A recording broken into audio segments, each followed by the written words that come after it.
We're here today at Fritham. We're doing a bit of Wessex wandering.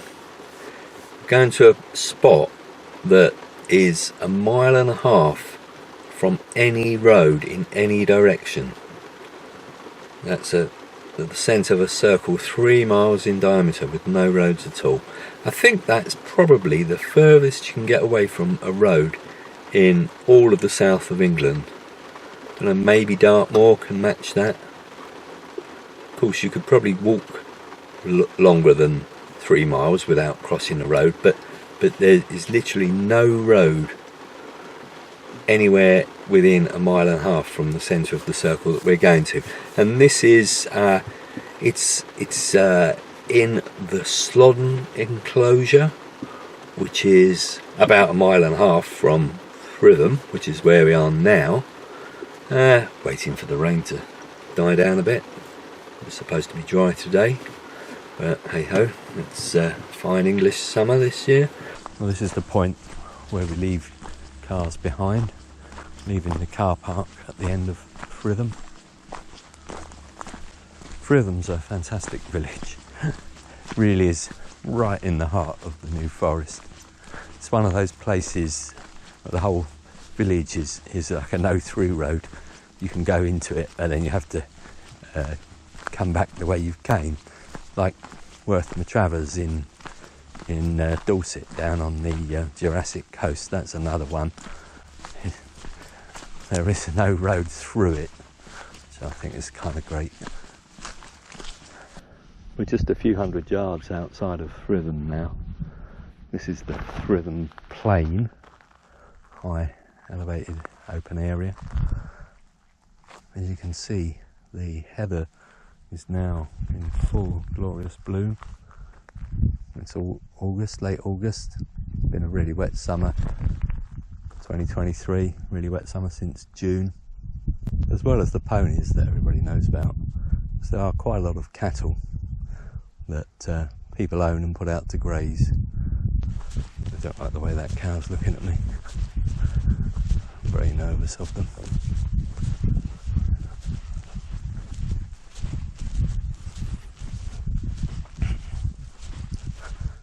So here we have this seasonal pond. Some summers it's just caked, dried mud, like something you'd see in Africa. But this year, there's even a chance for a cow to have a paddle.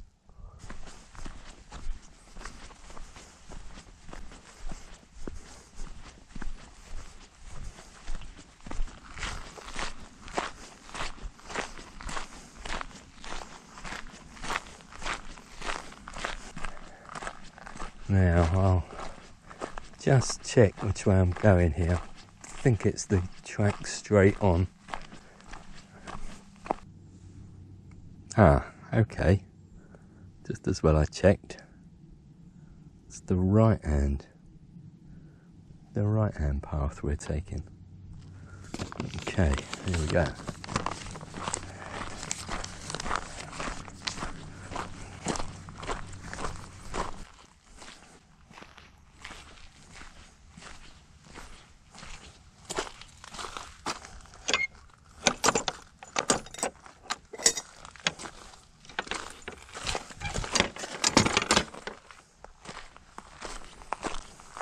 So the enclosures in the forest started in Tudor medieval times, were for broadleaf and mixed forests, probably a lot of oaks I suppose.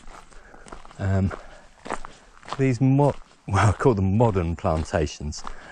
They were started after the First World War in the 1920s, 1930s, etc., when England had used up so much timber in the First World War effort that lots of quick-growing conifers were planted, very regimented plantations. So that, quick-growing as in 70, 80 years and they're fully grown.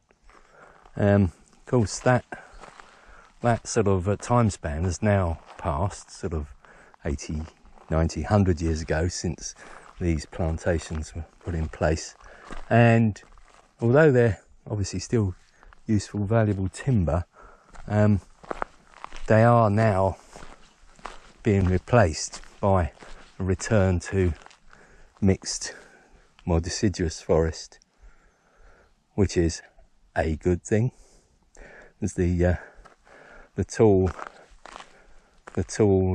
conifers don't really support a lot of wildlife underneath them. They're very dark underneath them. It's very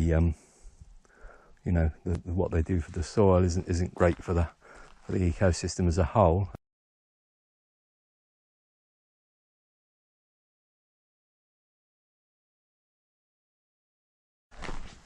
We're descending down, which means inevitably we'll come to the brook. I think it's called the Latchmere Brook. So although there's no public roads anywhere near here, I suppose you could argue there's these tracks that have the occasional timber hauling truck on them. I think you'd have to give it to me that this is not a road. It's certainly not open. Certainly not open to anyone else.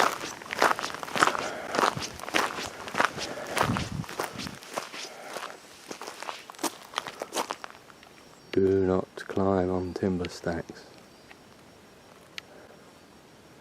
Pretty naughty of me to say it, but they are pretty fun for kids. Of course you could break your leg or whatever. Does that mean I'm a big kid? Probably. Now we're out of the more recent, 100 years ago type pine plantation, and we're back into the old ancient woodland. See how very varied it is, and much more spread out, not the regimented rows densely packed of the conifers. So this is a complete environment. It takes hundreds of years to form. Ah, look at that.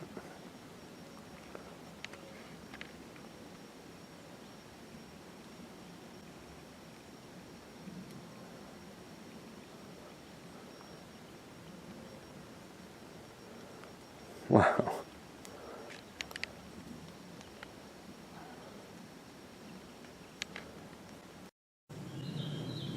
This is the Latchmere Brook that runs right through this piece of land. Oh. Some squirrels having an argument up in that tree. As I was saying, the Latchmere Brook. Lovely little bridge over it. And in the winter time, of course, it's full.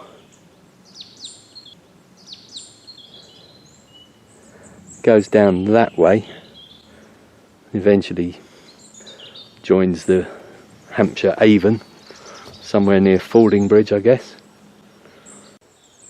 This bench, beautiful as it is really in the middle of nowhere. I think I've heard of Eric Ashby. I'll look him up when I get back. Here's an area where you can see the conifers have been harvested after 80 or 90 years of growth.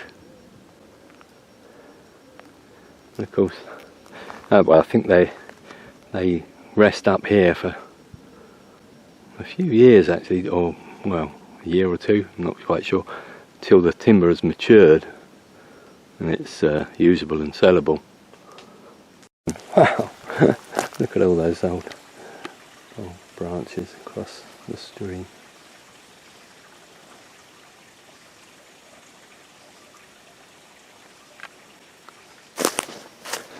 And beech trees, of course. That one's been split asunder. It's still growing. Amazing. We are now 1.5 miles from any road. Through them back that way, I guess.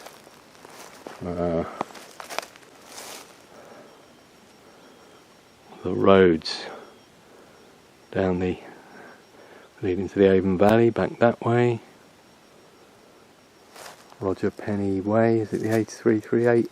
No, it's even further away, up that way. And some other little lanes about 1.5 miles this way. So whichever way you go, it's 1.5 miles before you come to any public road, lane, anything. So maybe this is the quietest spot in the south of England. Looking up at that tree canopy, beautiful. When there's no planes overhead, you can hear the brook, a few birds. It's a very still day today after the rain, so there's no wind rustling the leaves.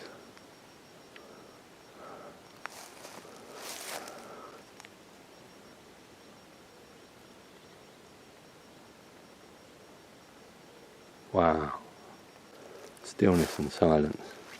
I want to sit on that convenient log there and have my cheese and pickle sandwich and energy drink. Excuse me a moment.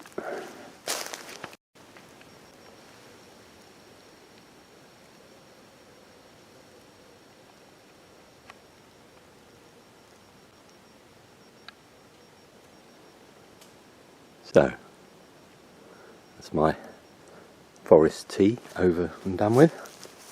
Sandwich was a little bit dry, but there you go. All these dead trees are really not dead at all. Well, they are, but they give so many other species, plant and animal, a chance.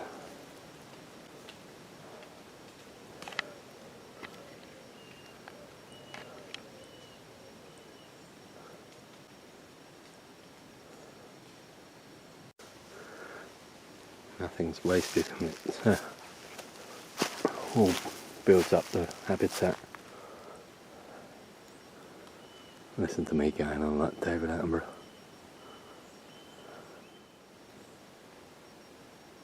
Oh, that's it, no planes.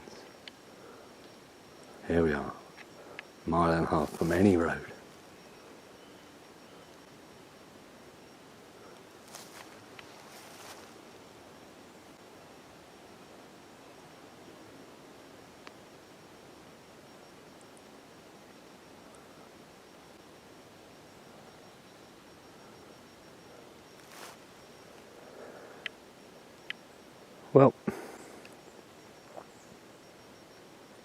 Well, I suppose we'll be on our way.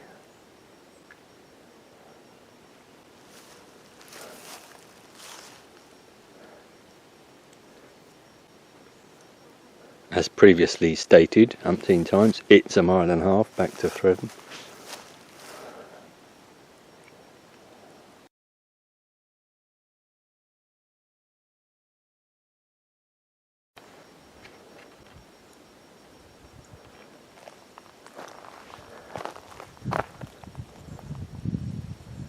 See here on this beech tree, we have what's called beech mast. It's like the nut of the beech tree, those brown prickly things. Not really edible for humans at all, but pigs, deer, love them. Horses as well, I think. And the beech trees only produce them and shed them every so often, not every year. And I think they all do it the same year when they're going to do it, and that's called a mast year. And if that is the case, well, these look like they're going to drop this autumn, then that's when the New Forest commoners, who have the right of pannage, the ancient right of pannage, allow pigs to root around the forest and eat these to their heart's content.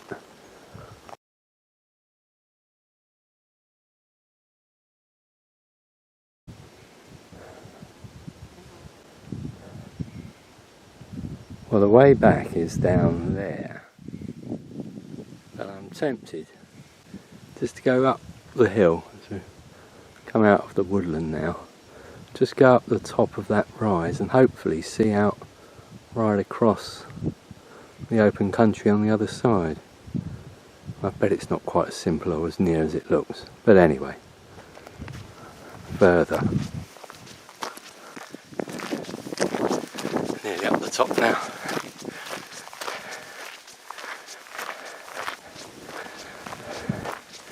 So this is the complete other side of the enclosure where the trees are protected from the horses, you know, who strip all the young shoots and leaves, you know, off of trees. Oh, there's another one of those horse pens, and sure enough, you see there's a horse. You see how much more heathy it is here. That's also because the soil is the more typical sort of gravelly, sandy stuff that's characteristic of the New Forest, whereas this woodland behind us is richer soil, which is why it got first enclosed, to encourage and increase its woodability. Yeah, exactly. That's the very northern bit of the New Forest toward Downton. Nothing to do with Downton Abbey, just a village called Downton. Well, we're still a very long way from any road here, and must be over a mile. Well, there's no planes passing. It is beautifully silent, just natural sound.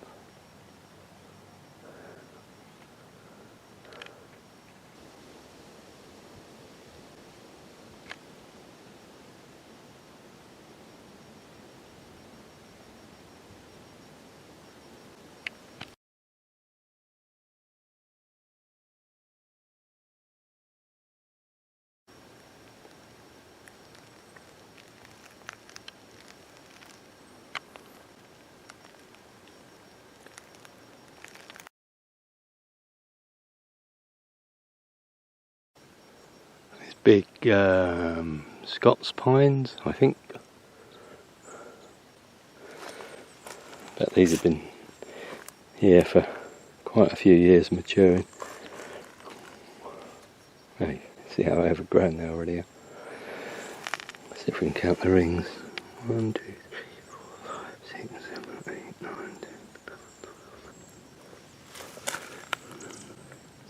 10. 80, 81, 82. 86. Well, I made that 86 rings equals 86 years.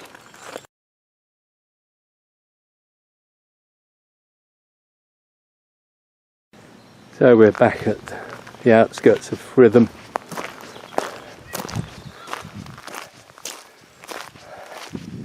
Back to the motor vehicular transport world. That was a lovely afternoon's walk there.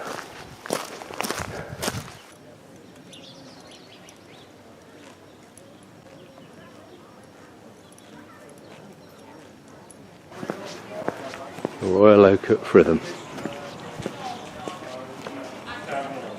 One of my favourite pubs in the forest. There's loads of good ones. This is pretty traditional. Nothing fancy, no fancy food, just good beer.